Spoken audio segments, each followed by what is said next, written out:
हाँ, तो एक मिनट ये पर्ची निकाल लेते हैं, ठीक है ना।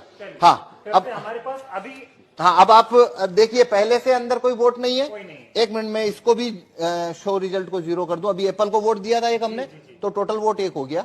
अब वापस, हाँ, इसको मैं वापस 0 कर देता हूँ। स्टार्ट डेमो, हाँ शुरुआत करते हैं और मैं अब वोट करता हूँ। हाँ, बनाना या वाटरमेलन किसी को भी। 3 विकल्प है हमारे पास। हाँ, अब मैं इसमें, नहीं, अगर आप एप्पल को वोट देंगे, एप्पल का वोट तो ये चोरी करने ही नहीं वाला है। ओके, हमें दूसरों का देना। हाँ, आपको चोरी देखनी है तो आपको बनाना को वोट करिए या फिर वाटरमेलन को करिए। मैं बनाना को वोट करता हूँ। ठीक है, तो आप देखिए आप क्या पर्ची देख रहे हैं। हाँ, बनाना आ गई। बनाना आ गई। जी। तो आप वोटर ने बनाना की पर्ची देखी जी, वोटर यहां से चला गया। हाँ, अब अगला वोटर आया। आप हैं दूसरे वोटर। मान लीजिए मैं फिर बनाना को करता हूं। ठीक, मैंने बनाना को वोट किया। हाँ। अब देखिए मैंने क्या देखा, बनाना, दिख रहा है। तो मैं भी खुश हो गया। खुश हो गया मतलब सेटिस्फाई हो गया। जी, जी। मैं चला गया। अब मान लीजिए आप आए, आप फिर से बनाना को वोट करिए, मान लीजिए। मैं फिर से बनाना को वोट कर देता अब देखिए आप क्या देख रहे हैं यहाँ पे, हूँ। बनाना देख पा रहा हूँ। बनाना देख रहे हैं, जी। तो आप सेटिस्फाई हो गए। हाँ। आप भी चले गए। तो हमने 3 वोट कर दिए। 3 वोट कर दिए। ये बनाना बनाना बनाना, एक वोट और कर लेते हैं। ये मान लीजिए मैं अब वापस बनाना को वोट कर रहा हूं। ठीक है, तो ये मैंने बनाना को वोट किया, फिर मैंने देखा सिंबल बनाना। हाँ। ठीक है, 4 वोट किए हैं। 4 वोट किए हैं, चारों बनाना को। चारों बनाना को। तो अंदर से एप्पल का, अब पहले इलेक्ट्रॉनिक वोट देखते हैं। देखिए आइए, हाँ, तो ये शो रिजल्ट कर रहा हूं अब मैं। जी। ये शो रिजल्ट, तो टोटल वोट कितना हुआ है। 4 वोट हुए हमारे। अब एप्पल को कितना मिला, 3 मिला हुआ है। कौन जीता यहाँ। एप्पल। क्या आपने एप्पल को वोट दिया। नहीं दिया। मैंने भी नहीं दिया। हाँ, सभी ने तो बनाना को दिया था। सभी ने बनाना को दिया। लेकिन यहाँ पे तो एप्पल जीत गया है हाँ, और बनाना को तो एक ही वोट मिला है। हाँ। तो अब हम देखते हैं इलेक्ट्रॉनिक वोट को कागज के वोट से मैच करते हैं, क्योंकि काउंटिंग के दिन भी ऐसा होता है। ठीक। ठीक है, हाँ। तो देखिए अब हम कागज का वोट देखते हैं। ये देखिए, ये कागज का वोट, कितना कागज का वोट है। 4 है। Total vote 4। अब देखिए यहाँ पे टोटल वोट कितना है। 3 एप्पल। नहीं, टोटल वोट कितना है, और यहाँ टोटल वोट कितना है कागज का। 4। एप्पल का कितना वोट है, 3। यहाँ एप्पल का कितना है, 3। और यहाँ बनाना का कितना है, ये बनाना का 1। जबकि तो चारों आप- ने बनाना को तो दिया। आप 100% वीवीपैट की पर्चियों की काउंटिंग करिए। ये लो, काउंटिंग कितने की करनी है, कर लो काउंटिंग। क्या आपकी चोरी पकड़ में आई। नहीं है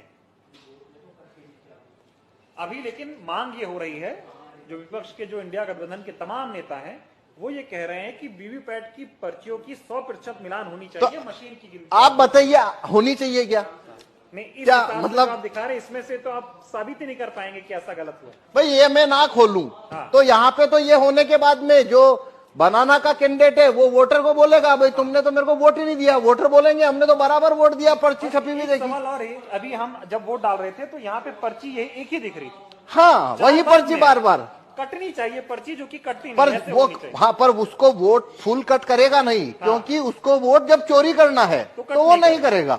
हाँ, क्योंकि वो फिर पर्ची वहीं दिखती रहती है। हाँ, हाँ, हाँ। ये सारा खेल है। हाँ, ये सारा खेल है। और ये इसको जिस सीट के ऊपर आपको वोट जितना चोरी करना है वैसा उसमें कमांड आप भेज दीजिए तो वैसा होना शुरू हो जाएगा। कुल मिला के साबित होता है कि ईवीएम को आसानी से हैक किया जा सकता है। आसानी से इसमें वोट चोरी हो सकते हैं और वो कभी पकड़ में नहीं आएंगे, क्योंकि यदि मैं ये खोल के ना दिखाऊं तो आप कभी नहीं, ये साबित नहीं हो सकता कि वोट चोरी हुआ है। चुनाव आयोग खोलने देगा नहीं आपको। तो नहीं, चुनाव आयोग तो छूने ना देता। हाँ, वो कहता है, वो जब लास्ट में काउंटिंग होती है तभी वो 5 हर विधानसभा में 5 वीवीपैट खोली जाती है। ठीक है। अभी ये बताइए कि 2024 का चुनाव, जिसे कहा जा रहा है कि लोकतंत्र और संविधान को बचाने का चुनाव हो रहा है, तमाम लोग ऐसा कह रहे हैं, अब की बार अगर बीजेपी को नहीं हराया, अब की बार सत्ता परिवर्तन नहीं हुआ, तो बीजेपी ऐसी पार्टी है जो देश में चुनाव ही नहीं होने देगी। इस तरह के सवाल खड़े हो रहे हैं। इस वक्त में, ऐसे हालात में अगर ईवीएम से चुनाव हो रहा है तो कितना बड़ा खतरा आप देख रहे हैं। देखिए, ये भारत में अभी सारी 545 लोकसभा सीट के ऊपर जो चुनाव होने वाले हैं वो वीवीपैट से होने वाले हैं। हाँ। सभी में कांच है, वो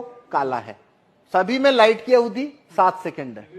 तो मतलब ये अभी जो चुनाव है, वोट ईवीएम से चुनाव कराना, उसका कोई मतलब ही नहीं बनता। कोई मतलब नहीं, कोई भी बेईमानी मतलब हो नहीं रही है बनता। उसमें, बेईमानी जितना धांधली करना है उतना हो सकता है। 5 सीट करो चाहे 50 सीट करो चाहे 100 सीट धांधली करो, और वो कभी पकड़ में नहीं आएगा। इसीलिए हम ये, भाई आपने, अगर मैं ना गेट खोलूं आपको पकड़ में आ रहा है, नहीं आ रहा, किसी को आ नहीं सकता। मतलब सारा खेल इसी काले शीशे का है, ये जो हाँ, लगा हुआ है। हाँ, तो इसलिए हम कह रहे हैं कि देखिए, भारत के अंदर सिटीजन के पास कोई ज्यादा राइट्स तो है नहीं। वोट वापसी के कानून, राइट टू रिकॉल भारत के लोगों के पास नहीं है। जूरी में आने की पावर नहीं है।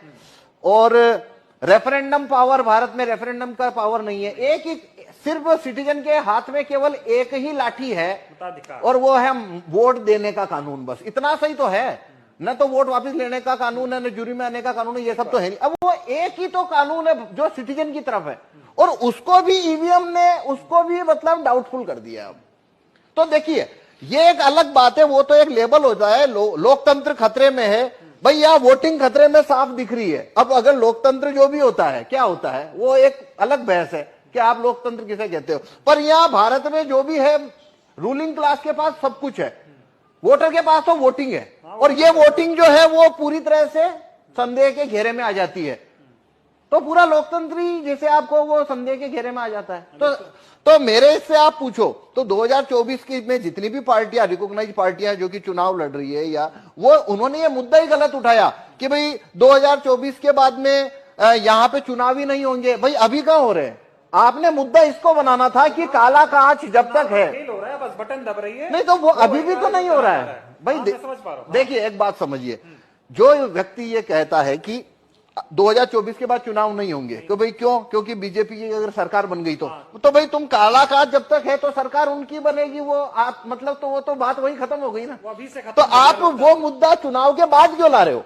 आप चुनाव में ये मुद्दा रखो ना पहले कि भाई जब तक ये कांच काला है, हमको आप बैलेट पेपर रखवाई है। और रिकॉग्नाइज्ड पार्टी अगर इस मामले को उठाए तो अभी भी इतना वक्त है कि ये